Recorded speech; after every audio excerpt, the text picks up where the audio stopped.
Hey y'all, welcome back to Right at the Wire. Well, the weather's finally cleared up, so I'm out of the dungeon and back outside again where I want to be.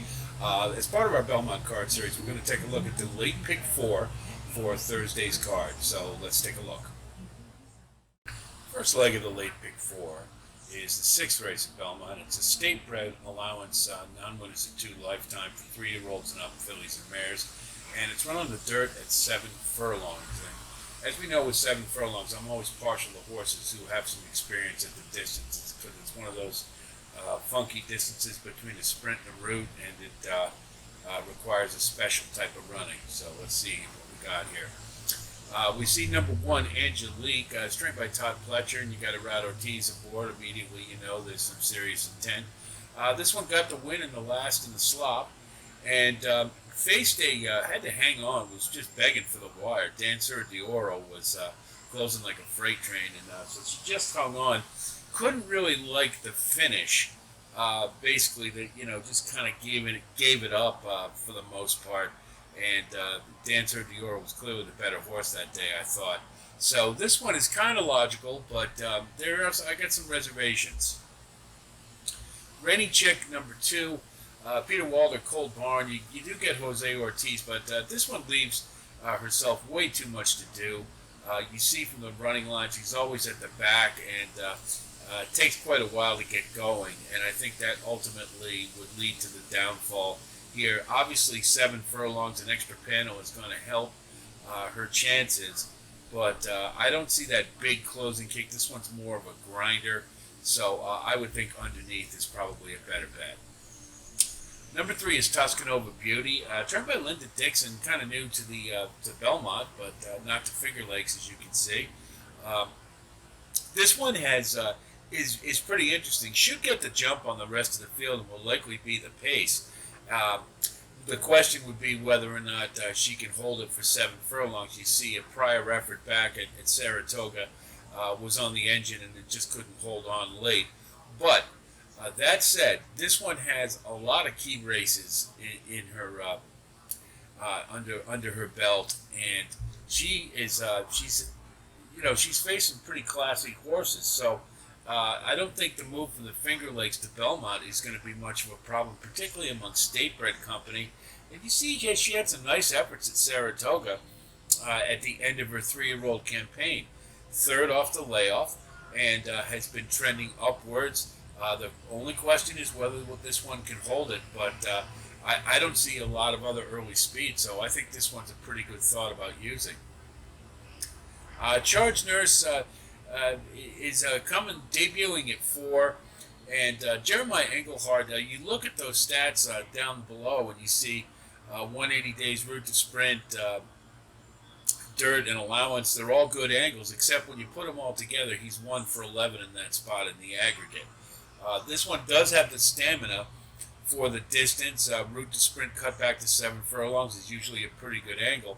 But the Buyers look a little light to me in comparison to the others. So if you do like this one, I would think more under than anything else, but I'll probably would pass.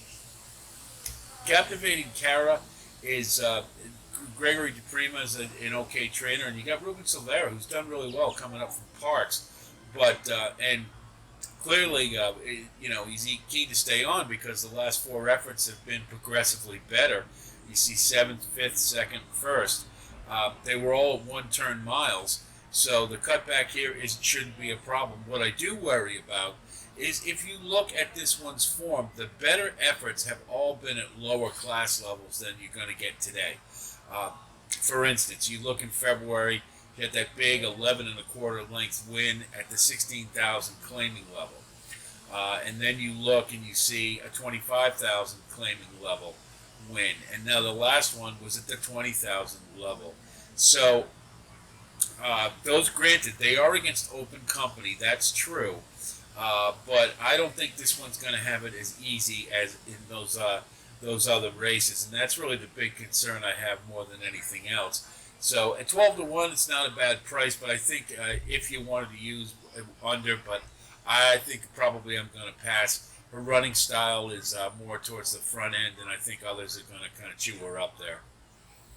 Number 6 is Sweetie. Lately raced, only had a couple of starts.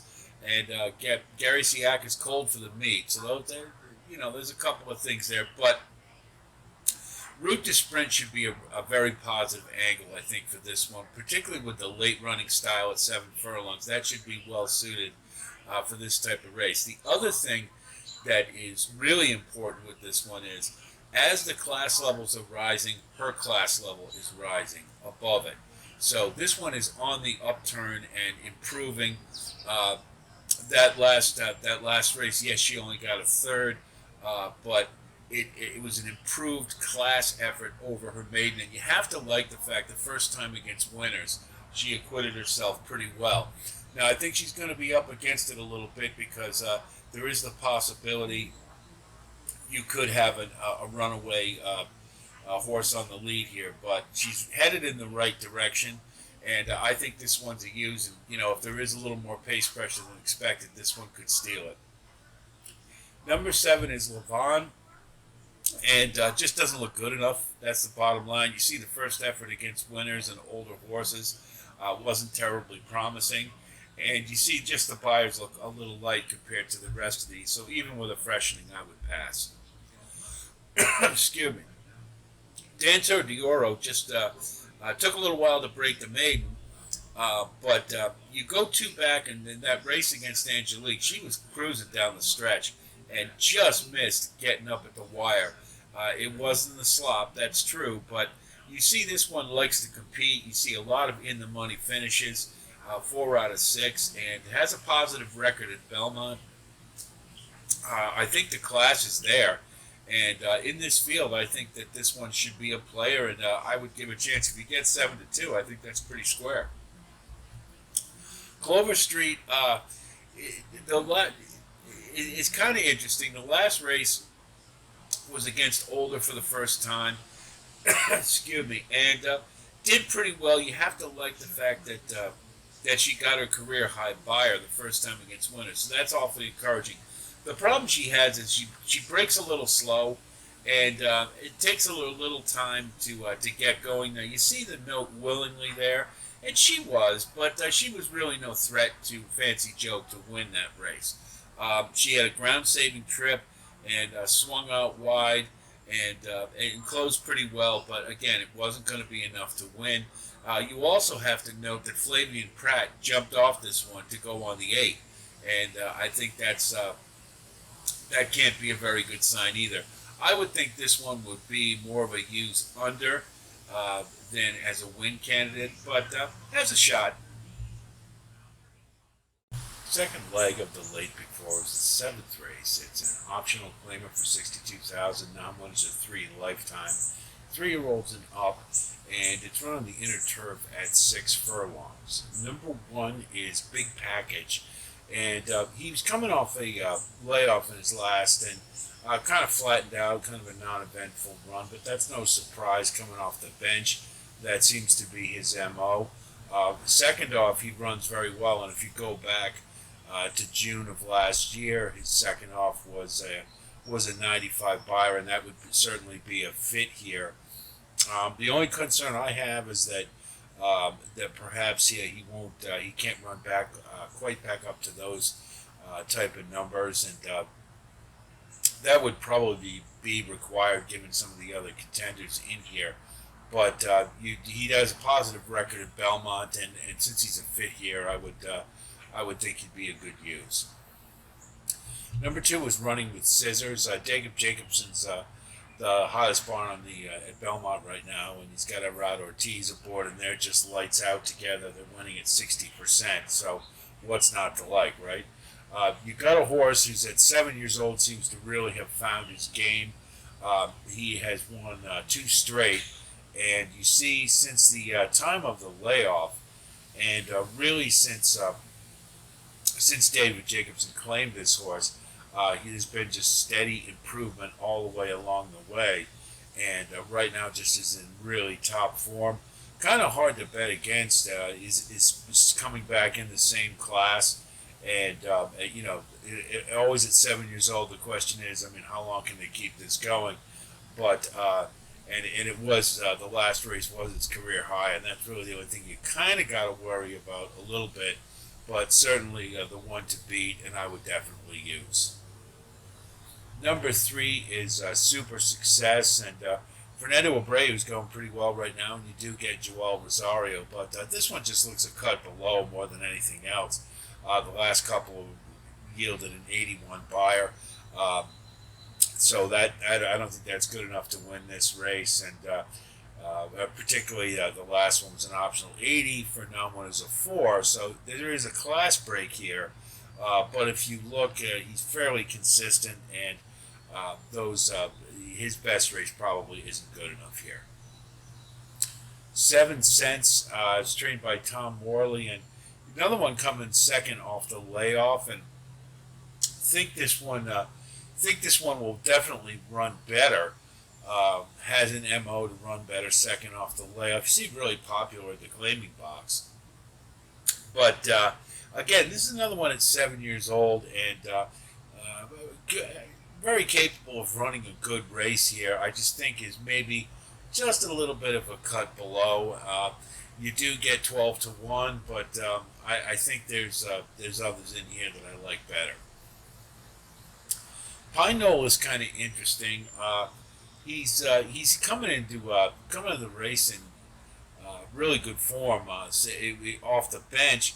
The last race in synthetic was a really solid effort at a route at a mile. So you're cutting back to a sprint, and this one hasn't sprinted for quite some time, but is pretty consistent. Sort is in the money routinely at the N2X level, and with a good effort coming off the bench, I think could factor here. It likes to be up near the pace and rating. I think that might be a pretty good place to be. So I would, at 8-1, I kind of like this one. I think you might want to use. After 5, PJ Quick is kind of cool right now, and Trevor McCarthy isn't doing very well. He's pretty cold as a jockey. This one would need another jump from his best, and last one was at the N1X level, and you can see he did run a career high, and so that's certainly good news. But that really wouldn't be as good as needed for this race. So we would need another move forward. If just not sure that's in the cards, but at 12-1 you do get a pretty good price. Maybe underneath a little bit better option. Number 7 is Maxwell Esquire, trained by Mike Maker. You got Manny Franco aboard, so you got really good connections. Mike Maker's had a really nice meet. This one's coming off a long layoff, and that's really that would be a concern. But you can look back at this one's record and runs. Maxwell Esquire runs really well, fresh, and in particular, the last time coming off the bench with a fairly substantial layoff. Got a 94 buyer in class here and won. So I would say that the layoff really isn't an issue. Likes to come from behind. That might be an issue here. I don't know how much early speed there is, but I think this one's definitely a player and is in the mix, and I would definitely use. Outlaw Kid is kind of the junior member of this group at 4 years old, and you do get Javier Castellano aboard, and boy, is he having a nice year. Nice win with Arcangelo in the Belmont. This one's debuting at 4. And if you look back, you'll see some pretty solid turf form at the sprint level, including a career high 93, which would be a pretty good fit here. The November 22nd race was a nice one in class at 89, but that was on dirt, of course. And the only concern I have is that was a really big race, and then kind of came back and ran a clunker right afterwards. Now, has gone to the bench and has certainly been freshened up. I think that's a help here. And running just off the pace with running with scissors will be probably be the biggest rival. And again, I think this one is debuting at 4. I think all systems are go, and I would definitely use. Number 9 is Into the Sunrise, and there's a couple of things right off the bat you can't like. Number 1, Mark Cassie's he's kind of cold at this meet, and the other thing is this one's running for a tag, and that's really troublesome if you consider that this one had been running at the stakes level, not very successfully, but they thought something of this one, and had been running some decent efforts in and around the class, and then all of a sudden, the last couple were against good company. I mean, Nothing Better was just in the Jaipur over the weekend, and Wolfie's Dynagost is awesome on synthetic. So it's not like this one hasn't been running against good company. Problem is, just really hasn't been competitive. You see just a drop fade in the last two, and then all of a sudden up for a tag. So it kind of got to make you wonder. So there's a lot of mixed signals here. If I was to use this one, I would absolutely have to have a price. So pretty competitive race, and there's a couple of different ways to go, but I think I'd probably wait on this one. Leg number 3 of the late pick 4 is the 8th race at Belmont, and it's an optional claimer for $80,000. Now one is a 4 lifetime, 4-year-olds and up, and this is a 1-turn mile, and this is a tough race. It's very competitive. We even have a couple entry in here. We'll get to them. Number 2 is Kinetic Sky, who will be in the 1 hole. It's trained by Dick Dutrow, who claimed this one. And, Dick Dutrow had a 10-year suspension, but prior to that, first off, the claim was something that he was a master at. So that's really the big issue here, because this one, at his best, let's say, you go back to November in Aqueduct, the 98 buyer would be competitive in this race. But you also see declining form over the last, from that effort onward, just a slow, steady decline in form. So the question is, do you trust Dick Dutrow to right the ship here? And just not sure about it at this point. Particularly, these are pretty deep waters to resuscitate a horse. So you are getting 8-1, but I'm probably going to wait one. Stage Raider is one of two trained by Chad Brown. You got a Rod Ortiz aboard. This is kind of one of the youngins in the group. It's a pretty salty bunch. This one was making a steady improvement all the way through until July of last year, and in the optional claimer group, and came out this year pretty sluggish effort, but that's all right. I mean, it was a long layoff. That's sort of to be expected. Chad Brown's normally really good off the layoff, but sometimes horses just don't fire. That's the way it is. You see, this one was keeping up pretty well at a 1-turn mile in this class, and just faded late. The winner of the race, Unbridled Bomber, had a pretty nice effort there. So just kind of ran against a buzzsaw. At his best here, he would definitely be competitive within this group, and I fully expect this one to rebound. So I think you definitely have to use. Tonal Impact, trained by Linda Rice, one of two. It's a coupled entry, and she's got Jose Ortiz aboard, her main man, and they have been very effective together, winning at 33%. This one is ultra consistent. You see, it's just in the money all the time, particularly in the at the N2X level. Just got a win last time at 1 1/8, which was a 1-turn race as well, and that was a pretty good field. And you see the note eased up, so this one's really on. Just couldn't be doing any better right now. Matches up in this field. Going to be coming off the pace, and there is a little bit of pace from the stablemate in here. There's really no reason not to use this horse. Logical win candidate. Miles D is the second Chad Brown, and you see you get Flavian Pratt aboard. Chad Brown and Flavian Pratt don't get together too often, and this one's owned by Peter Brandt and Robert LaPenta, so that's pretty good connections for sure. You see a progression here where this one even finished third in the Travers back as a 3-year-old, and was stakes placed as well, and appeared to be a horse that was going to be consistently in stakes, but then just sort of hasn't really built on that, particularly early this year. The first 3 starts have been kind of subpar compared to what this one used to do. Now, granted, you look at the fields that Miles D was running against: Law Professor, Repo, Rocks, Endorsed, Octane, Dean Delivers. I mean, those are good fields. That Fred Hooper in particular was a really solid race. So is there. The problem is there's really not much of a class relief here.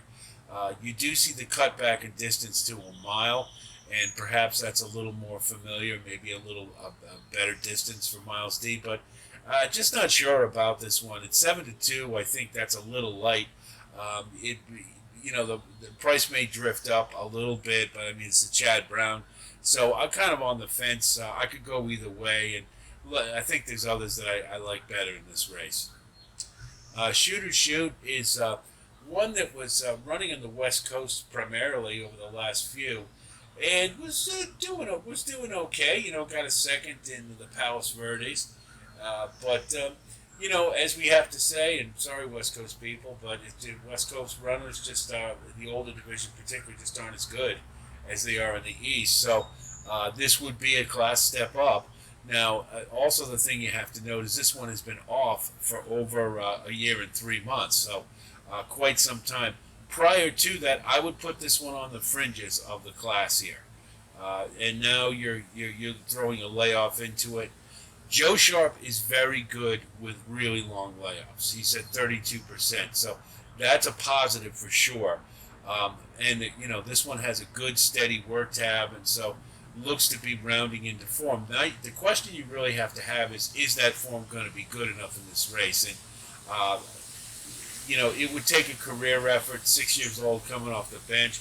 You are getting 10-1, so you're getting a nice price in a race that doesn't have a whole lot of value. But I think I probably want to wait one.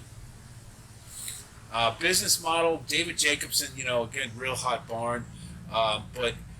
The main thing with him is, first off, the claim is not a great angle for him. He's at 8%. First, with a trainer switch is a much better forum for David Jacobson. And then you look at this one, and the buyers are a little light in comparison to the rest of the class. And this is a pretty tough field. Just won a $50,000 claimer.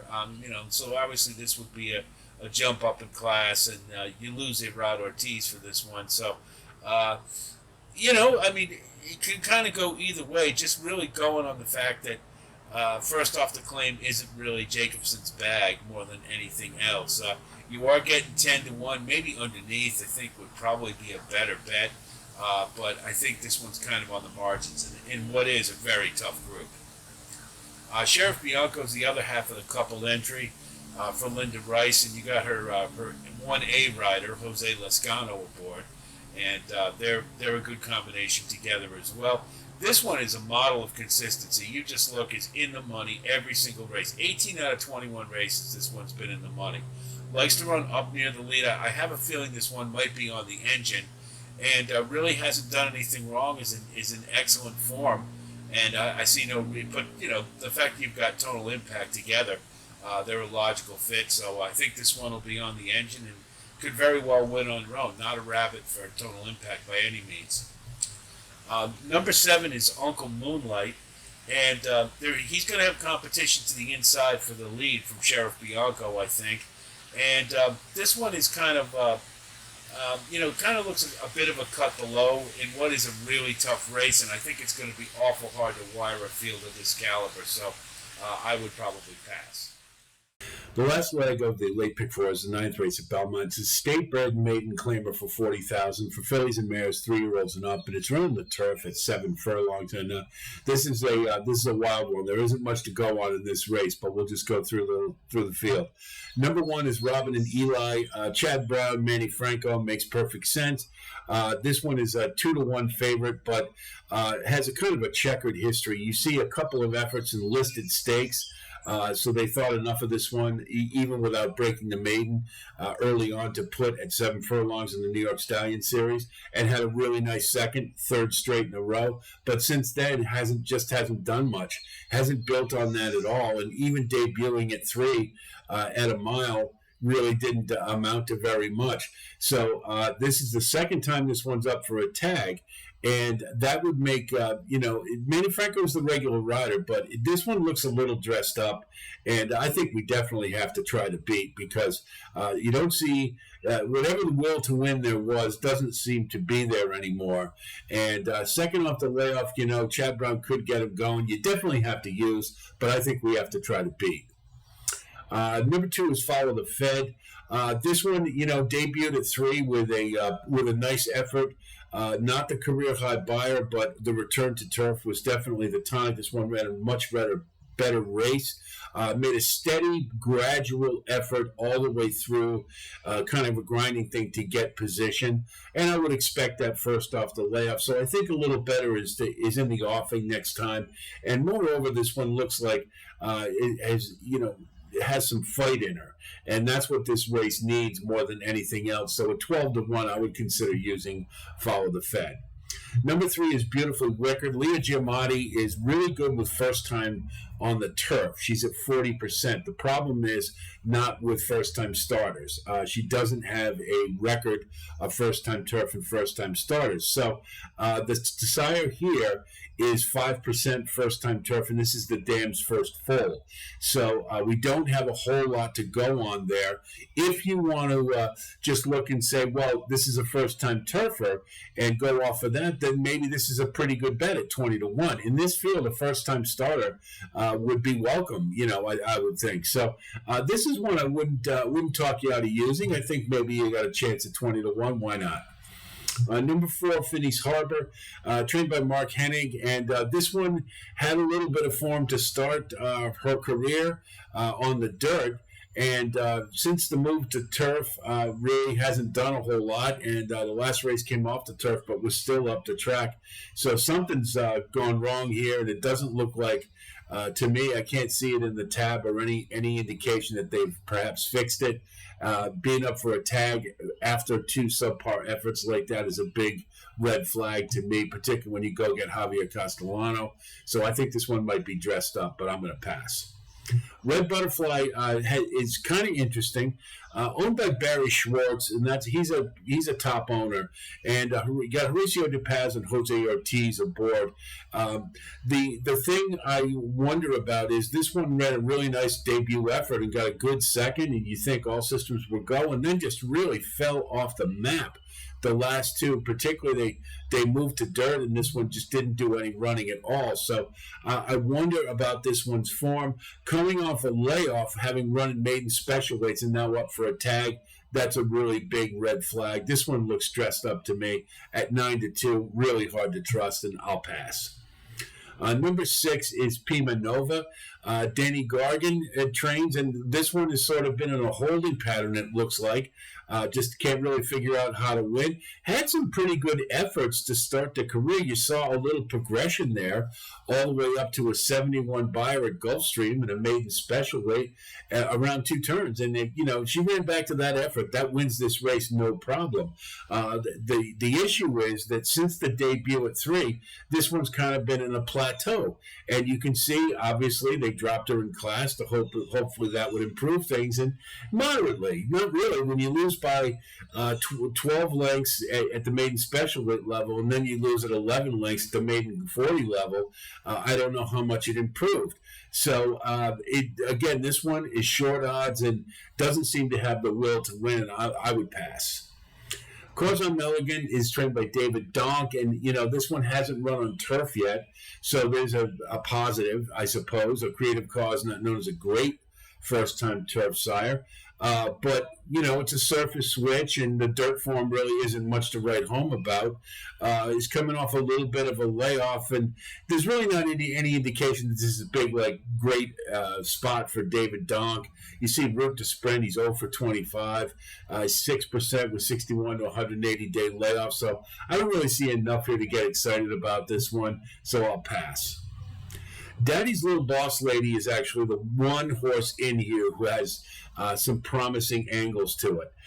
You see that first effort was pretty good at the maiden special weight level at 5 furlongs, and did okay, got a decent 4th and a 55 buyer.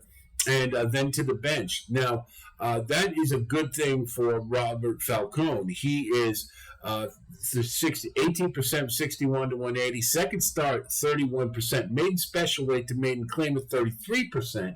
Turf sprints 15.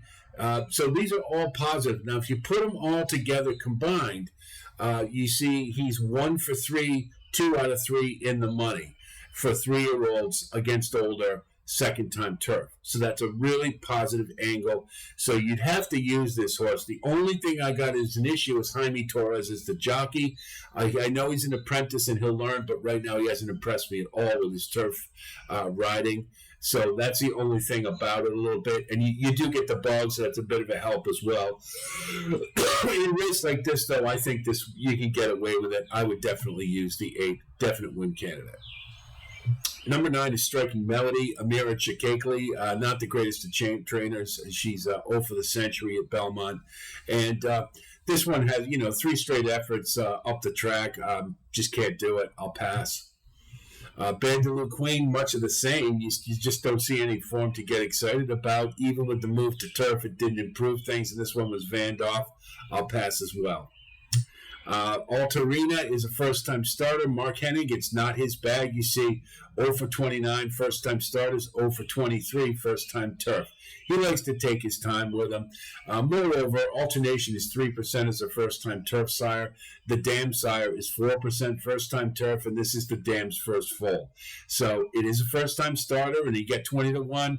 Why, if you want to go for it, why not? But I don't think this one will be ready. Probably want to wait one. Maggie is kind of interesting. You see some really subpar efforts on the dirt at Parks to start the career, and then one effort on 2 turns on turf didn't breed much. But the last effort got a second. Granted, it was on the dirt, but at least you saw some promise there. So there's a little bit of encouragement after the long layoff. John T. Kirby, I don't really know him too much about him, but I don't see as long layoffs as being a really positive angle. And moreover, Trevor McCarthy's not riding very well right now. You do see this, they protected this one from being claimed. Excuse me. So you can say that maybe there's a glimmer of hope there. So at 12 to 1, you want to give a shot to, I wouldn't blame you. But look at just that, as an aside, look at that last race. Maggie T won it, and Maggie finished in second. Can you imagine the nightmare that was for the track caller? Anyway, I digress. We have some also eligibles. Excuse me. Number 13 is Hayflation. Danny Gargan is okay with first-time starters, not great. And you see Jaime Torres signed on for this one, too. So if the 8 gets another jockey, I would consider that an upgrade, and it would improve the chances. Central Banker is 4% as a first-time turf sire. I don't see a lot here in the tab or anything to tell me that this one is going to be a world beater, except the fact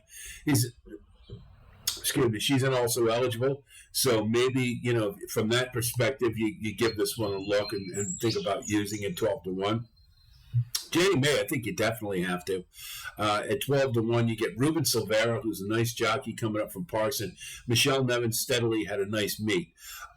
This one was in form that was competitive enough to win this, and if she goes back to like her September form at Aqueduct in the maiden 40, that she would win this hands down. The problem is the 2 races following that were not very good, and obviously the wheels came off. Something was wrong. So this one's been on the bench for a little while, and Michelle Nevin, being the good trainer that she is, I'm sure she's likely fixed the problem. It's also encouraging that this one's coming back in the class she ran at previously. So those things all considered, I would have to make this one, if she draws in, a very logical win candidate. If you get her at 12 to 1, scream hallelujah. I think that would be an awesome price. So I would definitely use the 14 if she draws in.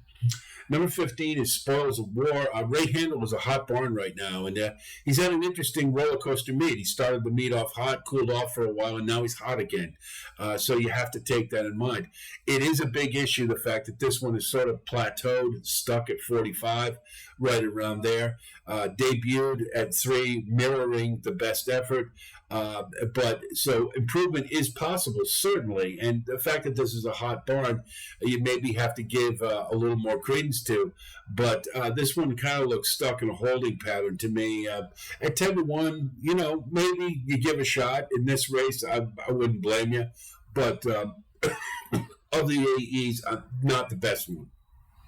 And of course, we have a main track only, Mary Catherine, and she's only been on turf, which kind of makes sense for this race, is that she's not a dirt specialist, yet they put her main track only. Certainly, they must know something if they're going to put her back on the dirt, so I would obviously use if this one comes off the turf. So here's what our ticket looks like for the late pick 4. In the 6th, we're going to use 1, 3, 6, and 8. In the 7th, we're going to use 2, 7, and 8. In the 8th, we're going to use 1, which is a couple entries, so you get 2 bites at the apple, as well as the 3. And in the 9th, we're going to spread a little bit. We're going to use 1, 2, 5, and 8. And if the 14 draws in, I would use as well. I think the 8 has the best chance, but I think we just have to spread this kind of a wide open race, as is the 6th. Had some wishful thinking I could stay outside. Yes, the rain came, so I'm back in the dungeon. Pretty interesting sequence. I think there's some value there, particularly that last race. It's not often you get a vulnerable Chad Brown favorite, but I think you do have one there. And I think there's some value in the offering that hopefully will increase the payout. So I wish you the best of luck in putting together your tickets, and I hope our analysis helps you in doing so. We'll have more for our Belmont card series, as well as selected different wagering opportunities as we make our way towards Saratoga.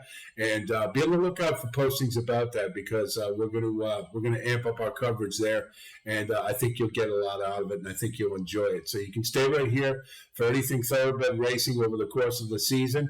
And like we've said before, the Triple Crown's over, but the thoroughbred racing season has just begun. There's a whole lot on the slate, so we'll be there for all of it. Of course, if you do like what you see here, please like and subscribe. And again, thanks for coming by, particularly you new people. Welcome. Nice to see you. And we hope you stay with us all the way through. I'll be talking to you in the very near future. And until then, be well.